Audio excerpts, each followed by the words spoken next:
भाइयों से अनुरोध हो कि शांति बना करके आराम से बैठे। एक बार सभी की बातें ध्यानपूर्वक कही जाएगी, सुनी जाएगी।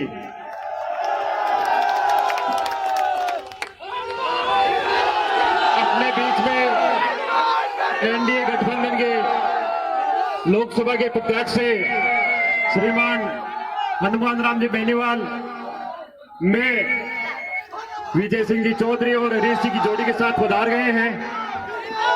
आपका कुचामन भारतीय जनता पार्टी शहर मंडल की तरफ से हार्दिक स्वागत है, अभिनंदन है।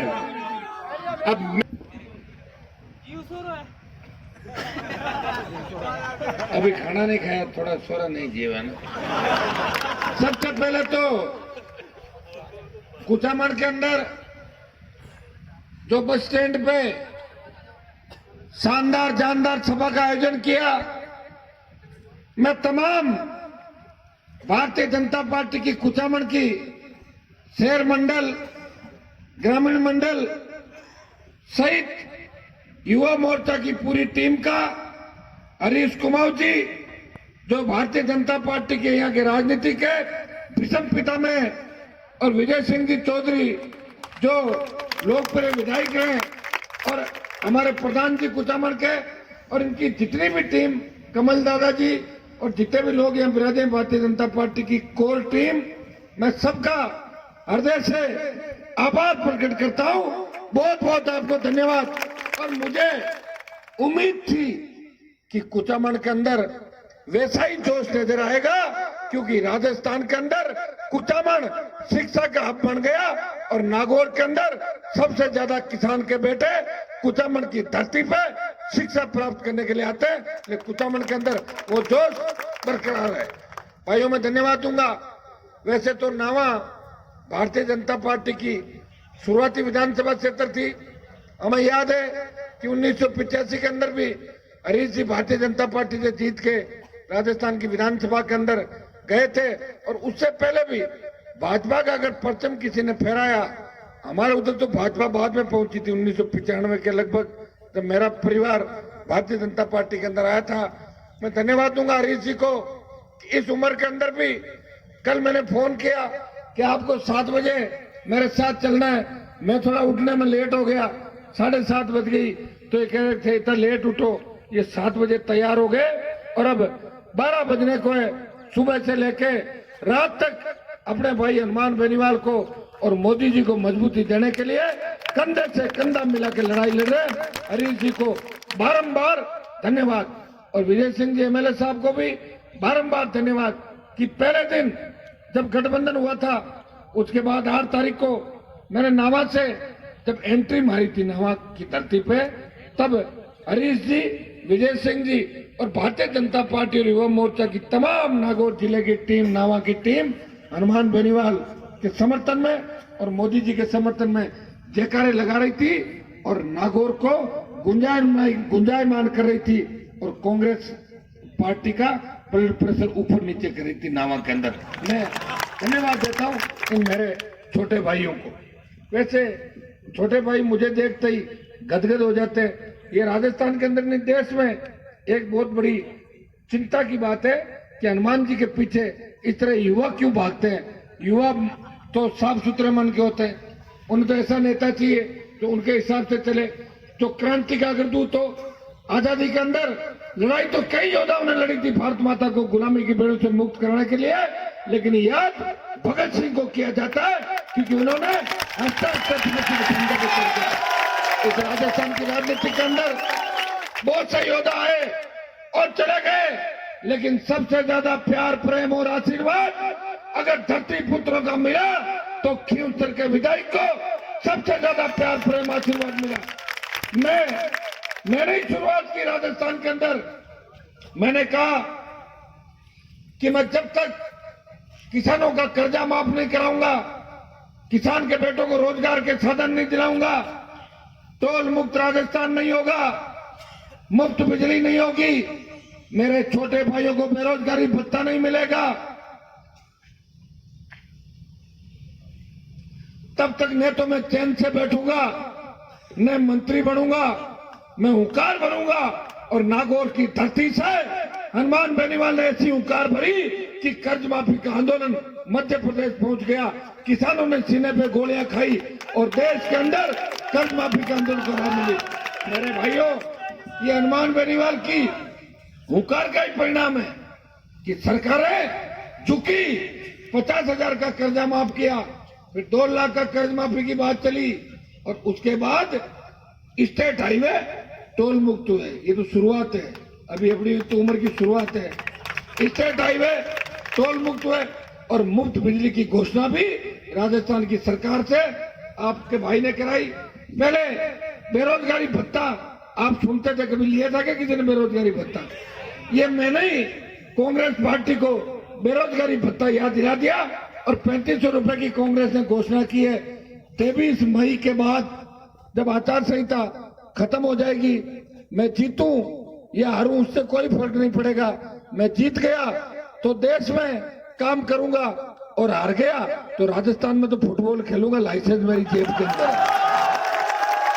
लेकिन मैं किसान के बेटों को बेरोजगारी भत्ता दिला के ही दम लूंगा, ये मैं भरोसा आपको दिलाना चाहता हूं। 4 लाख खाली पद पड़े हैं राजस्थान सरकार के अंदर। भाइयों, मेरी प्रतिद्वंदी ज्योति ये कह रही है कि हनुमान जी ने, मैं 15 साल से हनुमान जी को हिसाब पूछना चाहती हूँ। मेरे से हिसाब मत पूछ, कहीं मैंने पूरा हिसाब पूछ लिया तो मामला गड़बड़ हो जाएगा पूरा। मैं तो फिर पूरा ही पूछूंगा शुरू से लेकर आखिरी तक का। लेकिन मैं इस गहराई में नहीं जाना चाहता क्योंकि ज्योति मिर्जा कोई नेता नहीं है। अगर वो निर्दलीय लड़े तो उसके 5,000 वोट भी नहीं है नागौर क्षेत्र में, और मैंने तो निर्दलीय चुनाव भी लड़ा और 1,60,000 वोट पिछली बार मोदी जी की हवा के अंदर भी लेके आ गया था। और ये हनुमान बेनीवाल की लड़ाई का परिणाम था कि भारतीय जनता पार्टी का कमल पिछली बार हनुमान बेनीवाल की वजह से नागौर संसदीय क्षेत्र के अंदर खिला था। ये सारी दुनिया जानती है। भाइयों, मैं कांग्रेस प्रत्याशी से इतना सा पूछना चाहता हूँ, वो मेरे से कह रही है ना कि 15 साल में हनुमान ने क्या किया, तो हनुमान ने 15 साल में किया तभी तो हनुमान के गाने बज रहे हैं। ज्योति का तो कोई गाना नहीं बज रहा है, और ये राजस्थान में नहीं बज रहा है, ये हरियाणा में भी गाना बज रहा है और पंजाबी सॉन्ग भी आगे पंजाब के अंदर। और दिल्ली भेज दोगे तो दिल्ली में भी गाने बजेंगे, फिल्मी गाने तो आगे मेरे ऊपर। और दिल्ली पहुंच गया तो तुम्हारे को कईयों को फिल्मों में भेज दूंगा काम करने के लिए। इतना तो मुझे मेरे पे भरोसा है। ज्योति हमारी बहन है, कोई दूसरी नहीं। मायरा भरने की बात कर रही थी, मायरा भरा था 2009 के अंदर। मैं बीजेपी के अंदर था, रूपाराम जी कांग्रेस के विधायक थे डूडी। उन्होंने, मेरा झगड़ा हो गया पार्टी के अंदर शीर्ष नेतृत्व से। मैंने कहा रूपाराम जी अपन तो खाली हो गए, पता नहीं एमपी कौन आएगा क्या होगा, कोई पकड़ के लाओ। तो रूप जी 2-3 दिन बाद ज्योति को लेके आए, बोले इन ले आए आखी है देखो। मैंने कहा दिखने में तो लंबी हाइट है इसकी, लेकिन काम काज करेगी कि नहीं करेगी ये तो आप बताओ। बोले मेरी पूरी गारंटी है। तो मैंने कहा आपकी गारंटी है तो मैं भी आपके साथ साथ बाजा बजा दूंगा और क्या। और मैंने बाजा बजाया बीजेपी के अंदर रहते हुए और इसके मायरा भरा और इसे हिंदुस्तान की सबसे बड़ी पार्लियामेंट संसद के अंदर भेजा। इसके पिताजी ने 1990 के अंदर चुनाव लड़ा था। इसके दादाजी जरूर किसानों के वरिष्ठ नेता थे, लेकिन इसके पापा ने जब 90 में चुनाव लड़ा था चेतन विधानसभा क्षेत्र से जनता दल से, तो मात्र 12,000 वोट आए थे। कितने? जमानत जब्त हुई थी। मैं झूठ नहीं कह रहा हूँ, ये तो रिकॉर्डेड बात है। जो मैं कहता हूँ कभी सवाल जवाब कर लेना, बता दूंगा, उसका जवाब दे दे कि आपके पापा के 12 आए थे 12.5। हो सकता है कोई 100-200 वोटों का अंतर हो जाए, तो मैंने पूरी गिनती नहीं करी। 12,500 से सीधा एमपी बनवा दिया और मायरा भर के भेज दिया। और दोबारा मायरा आपने फिर भर दिया और तीसरी बार मायरा नहीं भरते। तीसरी बार तो बेटी बार बार जब पीर के अंदर आती है ना, तो भाई कहता है तुम आके कोई भाई बाबे के झगड़ो कराए, तू तो सासरा में बैठी रहे, सासरे जा पाती। तो इसको चुनरी उड़ा के परमानेंट ससुराल भेजना है। मैं अपने पावना भी हरियाणा में इंतजार करे कद भाई से हरियाणा आ रहे। अब मैंने तो क्या काम किया मैं बता दूं। 2 काम मैंने किए। एक तो ज्योति मिर्जा का पीर है कुचेरा के अंदर, जहाँ 4-4 फीट कीचड़ पड़ा रहता था। हनुमान बेनीवाल वह विधायक बना। एक बार मैं जा रहा था कुचेरा गांव के अंदर,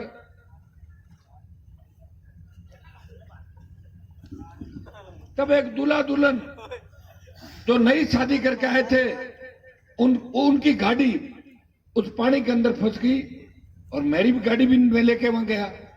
तो गांव वाले हंस रहे थे कि देखो देखो नई नई ब्याह करी और पानी में फंस गया है दोनों दूल्हा दुल्हन। अरे मैंने कहा तुम हंसो मत, इनको बाहर निकालो।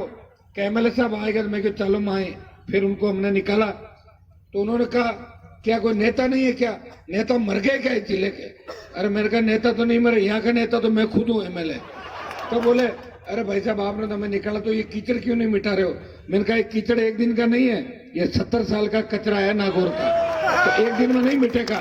फिर भी मैंने भाइयों कुचेरा गांव के अंदर धरना दिया, पुलिस ने मेरे खिलाफ मुकदमा दर्ज किया, चालान हुआ, लेकिन 7 दिन के अंदर सीसी रोड बनाती, वहां सरपट गाड़ियां दौड़ रही है। ये तो ज्योति के पीर के अंदर मैंने काम किया, एक काम तो पीर का।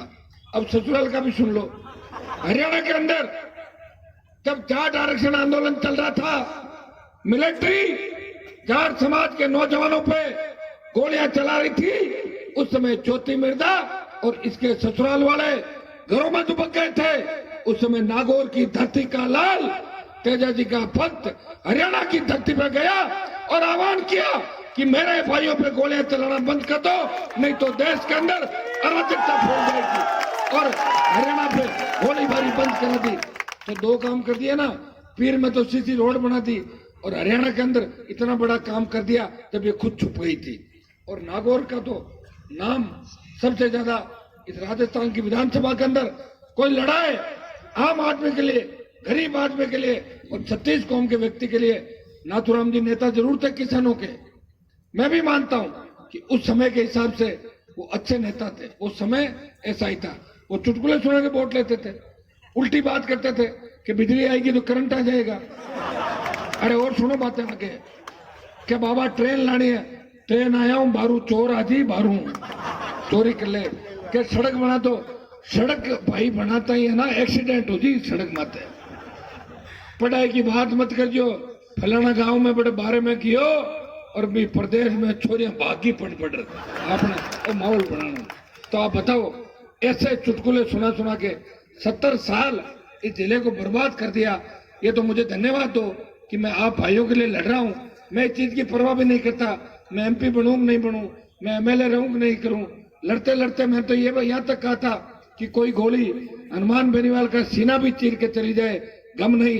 मैंने राजस्थान के जवानों के अंदर तो जोश और ऊर्जा भर दी है तो भगत सिंह और तांत्या टोपे ने आजादी के आंदोलन के अंदर देश के जवानों। भाइयों, मैंने लड़ाई लड़ी आपके लिए और 19 दिन के अंदर पार्टी बना के टिकट बांट दिए और बोतल के चिन्ह को पॉपुलर कर दिया पूरे देश के अंदर। 3 एमएलए जिताए, एक में जीता और 2 शेड्यूल कास्ट के एमएलए जीता के लाया। बसपा पार्टी जो अपने आप को दलितों की हितैषी बताती है, बीएसपी, उसके 6 विधायक जीते, लेकिन कोई मेघवाल और बावरी जीत के नहीं गया, कोई नाइक और रेगर जीत के नहीं गया। ये तो हनुमान बेनीवाल की फौज थी। मुझे जिताया मेड़ता से इंदिरा बावरी और भोपालगढ़ से पुखराज गर्ग को जिता के राजस्थान की विधानसभा के अंदर भेजा। हनुमान बेनीवाल असली दलितों का और गरीबों का रखवाला है। एक के साथ 2 को साथ लेके गया। ज्योति मिर्जा के दादाजी ने पार्टी बना ली होती, कोई मना किया था कि मैंने पार्टी बनाना शुरू? मैं तो आया ही नहीं था उस समय। कभी तो लोक दल का झंडा लाते थे, कभी जनता दल, कभी दम की पा। तो हरीश जी बता सकते हैं, ज्यादा कोई 70-1 पार्टी बदली होगी नाथूराम जी ने, ज्यादा तो नहीं बदल पाए। 60-65 पार्टियां जो भी थी ना देश में, वो सब बदल ली उन्होंने। एक बात तो लोग कहते हैं कि एक दिन में 2 बदल ली थी, टिकट की बात हुई नहीं। जिस तरह ज्योति मिर्जा को लगा कि हनुमान बेनीवाल का गठबंधन कांग्रेस पार्टी से हो रहा है, हवा में बात चली, ये प्रकाश जावड़ेकर जी के पास चली गई मिलने के लिए कि मुझे बीजेपी टिकट दे दो। ये तो बात मैं सही कह रहा हूं ना। और कांटेक्ट कर लिया था बीजेपी के नेताओं से कि ये तो फूल है, मैं इसकी खुशबू लेना चाहती हूँ फूल की। अब वो तो जावड़ेकर जी बता सकते हैं कि खुशबू ली कि नहीं ली ज्योति मिर्जा ने, ये तो मैं नहीं बता सकता, क्योंकि वो उनसे 2 बार मिली थी जाके। वो कह रहे थे कि 2 बार ज्योति आई थी तो कोई बात हुई होगी और बात बनी नहीं होगी। तो भाइयों, हनुमान बेनीवाल तो किसी के दरवाजे पर नहीं गया, हनुमान बेनीवाल तो अपने घर पे था। मैं तो मेरे भाइयों की मान सम्मान की लड़ाई लड़ रहा था। कांग्रेस मेरे दरवाजे पर आई थी और मैंने कहा 7 सीट दे दो। उन्होंने कहा फिर हम क्या लेंगे। मैंने कहा तुम्हारा काम तो मैं वैसे ही नहीं रखूंगा, नहीं दोगे तो भी। फिर बात चली आप युवाओं से, आपकी इच्छा थी कि भाई साहब मोदी जी की मदद करो। देखो, मैं तो कोई प्रधानमंत्री का उम्मीदवार तो हूं नहीं, आप जानते हो। मैं तो राजस्थान के अंदर तीसरी ताकत की बात करी थी। पुलवामा के बाद जब देश के अंदर सबका हृदय परिवर्तन हो गया, तो हनुमान बेनीवाल भी एक राष्ट्रवादी व्यक्ति है।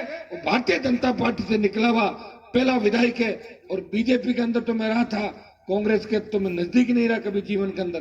तो मैं वापस भारतीय जनता पार्टी के नेताओं से बात करी। उन्होंने कहा कि नागौर की सीट पे आपको लड़ना है और बाकी सीटों में समर्थन करोगे। मैंने उनका कहना माना। आप सबसे, हरीश जी भाई साहब सबसे बात करी। इन्होंने कहा आप तो गठबंधन में अगर सीट खाली छोड़ते हैं तो आप निश्चित रूप से चुनाव लड़ो, पूरी भारतीय जनता पार्टी आपके साथ इस चुनाव के अंदर रहेगी। और इनके कहने से मैंने मोदी जी को प्रधानमंत्री बनाने के लिए भारतीय जनता पार्टी के साथ गठबंधन किया।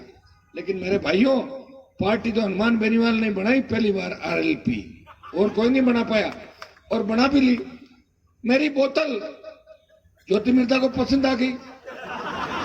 मुझे लग रहा बोतल से मोहब्बत हो गई ज्योति को, इसलिए बोतल का चिन्ह ले गई। कोई दिक्कत नहीं, ले गई तो। और बोतल का चिन्ह भी एक हनुमान को दिलाया, वो भी हनुमान बेनीवाल है। मैडम, चिन्ह दिलाने से क्या हो जाएगा। उसका परिवार बोला कि उसका अपहरण करके ले गए कांग्रेस के लोग। अखबारों के अंदर आज छपा था, आपने पढ़ा होगा। और फिर पता लगा फर्जी प्रस्ताव बना के और 10 साइन भी फर्जी कर लिए। बीएसपी का टिकट एक किसी बदमाश को दिलाया, 302 के आरोपी को, और उसको टिकट दिला के उस बदमाश से फार्म उठा लिया। 1-2 जनों को और लड़ा दिया। ज्योति कह रही है कि मैं तो जीत के आऊंगी, चाहे कितना ही पैसा खर्च हो जाए। अब तो पैसे जीतेगी क्या चुनाव। एक काम करना, मेरे को लड़के कह रहे थे कि भाई साहब आप गाड़ियां कब लगाओगे। मैंने कहा मैं पागल हूं, गाड़ियां लगाऊंगा। गाड़ियां तो ज्योति मिर्जा की लगा लेना और वोट मुझे डाल देना आप सारा। जब 70 साल इनके दादाजी ने और इन सब ने इस जिले को बेवकूफ बनाया, तो 15 दिन तुम नहीं बना सकते क्या बेवकूफ। निकल पड़ो। क्या तो ज्योति जी हम आपके खास हैं, 1500 वोट है मेरे पास, 3000 वोट है, सारी गाड़ियां लगा लो आप लोग, ठीक है। मेरे ख्यूंसर में तो यही काम करते हैं लोग। मैंने कह रखा है कि जो भी पैसे वाला है उसका पैसा रखवा लो और उसको भगा दो लाद देके। अब नागौर के अंदर मौका आ गया, चूकना नहीं है। इंडिया बुल्स की मालकिन ऐसे ही नहीं बनी है, ये नागौर की जनता की खून पसीने की कमाई थी। आपका भला नहीं किया, खुद का भला किया और इंडिया बुल्स की मालकिन बन गई। भाइयों, मौके बार बार नहीं आते, चूकना नहीं है, मौका लगते ही वार कर दो। और बाकी ये तो इस तरह के लोग हैं, जिस तरह साइबेरियन सारस कितने साल से दिखती है, कभी कभार आती है 5 साल से, और अखबार में छपता है कि साइबेरियन सारस राजस्थान के गन्ना अभ्यारण्य और दूसरी जगह पे दिखी। तो ये तो उस तरीके की है, टाटा बाय बाय करके चली जाएगी, आपको मिलेगी भी नहीं। कई लड़के कह रहे थे कि ज्योति जी का फोटो हनुमान जी से अच्छा आया है, कोई फोटो के चक्कर में मत फंसना तुम लोग। और एक बात और बता दूं कि जो नंबर देगी, तुम सोच रहे हो मिस कॉल देके वापस फोन आ जाएगा, चक्कर में मत चढ़ना, कोई फोन नहीं आना है। उसका नंबर तो उसका चपरासी फोन उठाता है, कोई चपरासी के चक्कर में चढ़ जाओगे। इसलिए मेरे भाइयों, ये ध्यान रखना, इसको टाटा बाय बाय करना है, परमानेंट भगाना है। ये तफरी मारने के लिए नागौर के अंदर आई है, ये कोई पर्यटन स्थल नहीं है नागौर कि कोई भी आए, ये चारागाह नहीं है कि कोई भी आए और चढ़ के चला जाए नागौर की धरती पे। ये नागौर सूरवीरों की धरती है। भक्त शिरोमणि मीराबाई ने कृष्ण भगवान का दिल जीत लिया और तेजाजी महाराज ने 1000 साल पहले गाय माता की रक्षा के लिए अपने प्राण न्यौछावर कर दिए। वचन जो दिया था वो पूरा किया। इसी तरह शिवतर के विधायक ने वचन दिया कि वो नई पार्टी के साथ आपके बीच आएगा, नई पार्टी भी लाया और कई जगह चुनाव भी नहीं लड़ाए। लेकिन मुझे इस बात का दुख है कि अगर मैं नावा में चुनाव लड़ा देता मेरे हिसाब से और दांतारामगढ़ में ठीक प्रचार करता तो ये दोनों विधायक बन जाते, 1000 500 वोटों का एक फर्क लाता। बात नहीं हो पाई उस समय। योग संयोग की बातें सारी। योग संयोग ऐसा बना कि अब हनुमान बेनीवाल को भारतीय जनता पार्टी के साथ गठबंधन करना पड़ा और गठबंधन इस शर्त में हुआ कि भारत माता का अस्तित्व संकट में भारत मां पुकार रही है, उठ खड़े हो जाओ। अब भारत की अस्मिता संकट के अंदर है। हनुमान बेनीवाल रहे या नहीं रहे, आरएलपी रहे या नहीं रहे, इससे फर्क नहीं पड़ता, भारत माता रहनी चाहिए। इसी सोच के साथ हनुमान बेनीवाल ने मोदी जी को प्रधानमंत्री बनाने का निर्णय लिया। मेरे भाइयों, मैं आपको धन्यवाद दूंगा कि हर परिस्थिति के अंदर आप मेरे साथ रहे और आगे भी आप मेरे साथ रहोगे। अब मैं कांग्रेस पार्टी ने जब ये चिन्ह के साथ छेड़खानी करी, कभी इधर से लाए कभी उधर से लाए, तो मुझे भी अब आप 1-2 दिन के लिए, आज नावा के अंदर एंट्री होगी, कल डीडवाना के अंदर है, कल मैं जाहिल में था और 24 तारीख को मेड़ता डेगना, लोआउट, शेरगढ़ और लूनी के अंदर कांग्रेस के वोटों का सर्जिकल स्ट्राइक करने के लिए जाऊंगा और उसके बाद फिर नागौर आऊंगा, फिर आवश्यकता पड़ेगी और जाऊंगा। आप सोशल मीडिया के माध्यम से लग जाए, 25-0 रखना है। गठबंधन इसी बात का था कि हनुमान बेनीवाल के आने से भारतीय जनता पार्टी को हरियाणा, वेस्टर्न यूपी, दिल्ली और राजस्थान के अंदर लाखों नौजवानों की फौज मिलेगी। जितनी तादाद के अंदर मोदी जी मजबूत होंगे उतनी तादाद में आपके भाई का कद भी बढ़ेगा, आप सबका कद बढ़ेगा, देश सुरक्षित हाथों के अंदर रहेगा। इसलिए आप सब लोग जी जान से लग जाए, सोशल मीडिया के माध्यम से भी, और एक कांग्रेस के लोग जिस तरह का हथकंडे अपना रहे उनका जवाब भी आपको देना है। आपको टायर दिखना चाहिए। वैसे यहाँ बोतल नहीं थी, नावा, परबतसर, मकराना और डीडवाना के अंदर बोतल नहीं थी विधानसभा चुनाव के अंदर, इसलिए इनको तो बोतल से मतलब नहीं है, इनको तो टायर से मतलब है। पहला मैं हूं, टायर है सामने। अब बची लाडनू और खींवसर और जाहिल, तो वो तो 24 घंटे रेडी रहते हैं सारे।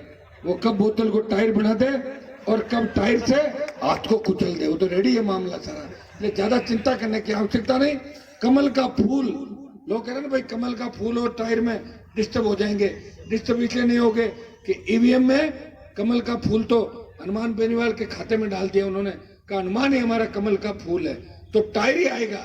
तो टायर में ही आपको कमल का फूल दिखना है और हनुमान बेनीवाल की जो तस्वीर आएगी वो मोदी जी की तरफ देखना है कि ये वोट दिल्ली के अंदर मोदी जी के खाते के अंदर जाएगा।